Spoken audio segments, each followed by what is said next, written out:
Siguro shining moments kanya-kanya kasi talagang may kanya-kanyang unique quality talaga yung bawat isa na may offer sa pelikula. Siguro talaga panoorin nyo na lang kung ano yun. So, hindi namin ibibigay yun, pero talaga ma-appreciate nyo bawat isang character kasi lahat magaling, lahat binigay lahat nila yung best nila. Ano po bang qualities ang... Yung parang mapansin ka talaga, hindi ka matapunan, di ba? Wala naman po. Ako for my character, gusto ko lang makasabay sa apps nila, Derek, DJ, and David. So, try my best. So, sana po. Ako naman, I think at that time, yung competition naman nakikita ko was yung sa katawan. Diba? Parang, ano kami, parang mas bata ako sa iyo mga ganun lang naman at that time. Siyempre, 2019, we were, bata pa kami noon, diba? So, yun pa lang yung problema namin, yung abs, diba? Parang may cuts ba ako? Diba? Mga ganun lang. So, when it comes to acting naman, iba-iba naman yung roles namin, and I think balance naman siya when it comes to like spotlight. So, Katarina. I would say, for the boys naman, yung characters nila mismo, sobrang iba. So I think that the storyline per character is really their own. And yung mga kwento kasi per character is so distinguished that I haven't seen it, but feeling ko lang from the vibe of when we were shooting, the audience will be so invested in every single story. For the girls naman, I don't know, you're gonna have to watch kasi hindi ko talaga maalala. Pero feeling ko, for the girls, kasi iba din yung mga storyline namin. And I can't remember kasi yung story. Yeah, everyone has a highlight. All I know is that, oh my God, sinabi ni Direk, I kissed Kiko. But that was my first Direk naman. Just, watch the movie and you will see how different we all are and how the story develops and how much fun we had shooting it also.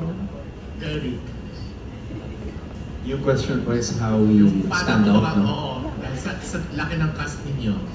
Well, siguro para sa amin, walang nag-stand out kasi lahat kami nag-connect sa isa't isa and that's the most important. Yung pag sinabi mo kasing may magsa-stand out, ibig sabihin nagsosolo siya sa acting niya. Pero lahat kami dito is works towards one goal and which is pagandahin yung film and magkaroon kami ng natural chemistry.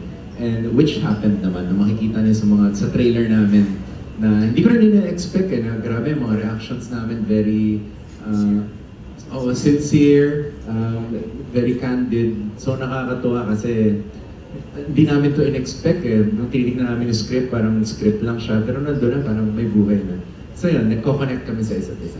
Si Dondon naman daw magtatanong, Dondon Servino. Sensya na.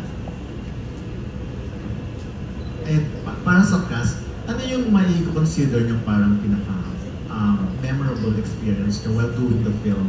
And of course, experience din sa Ellie. Si David. Pwede lang ikwento pwede rin naman yung hindi pwede ikwento. Yung mga adventures ni David pagkatapos ng shooting.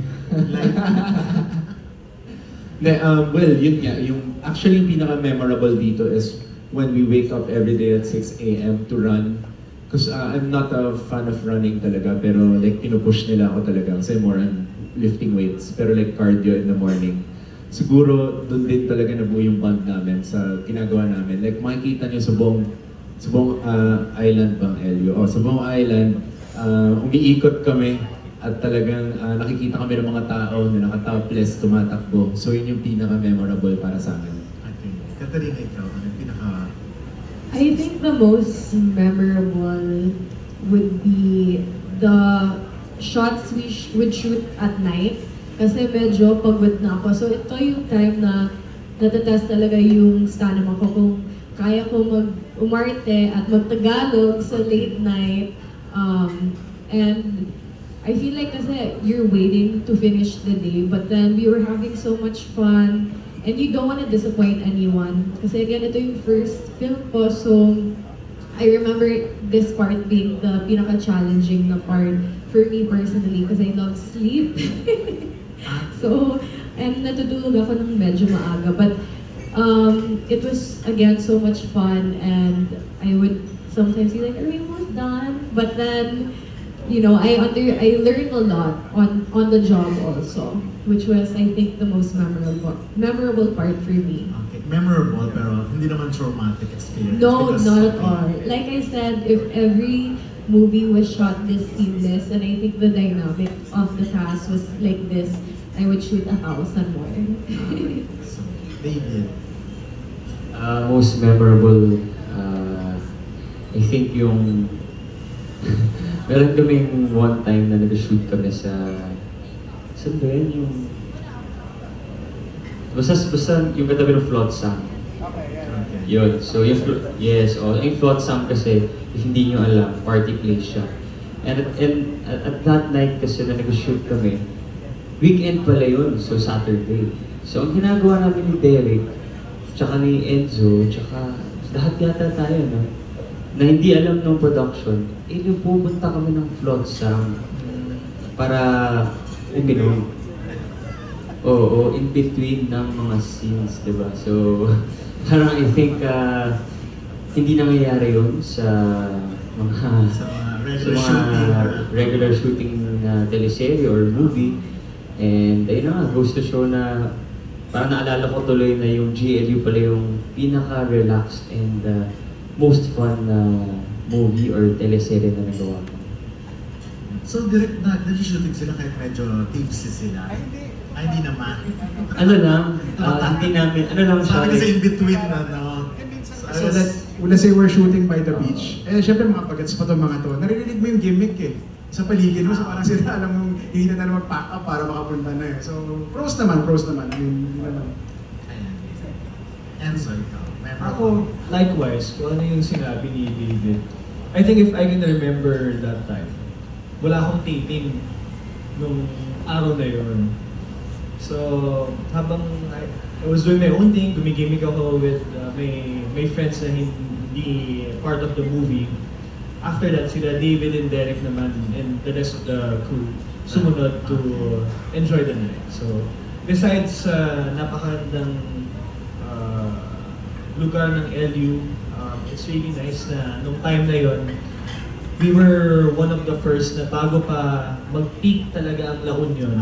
Nandun na kami na nag-hangout, gumigimik, wala pa masyadong as development compared to now. So may pagka somehow raw pa yung there pa yung LU before.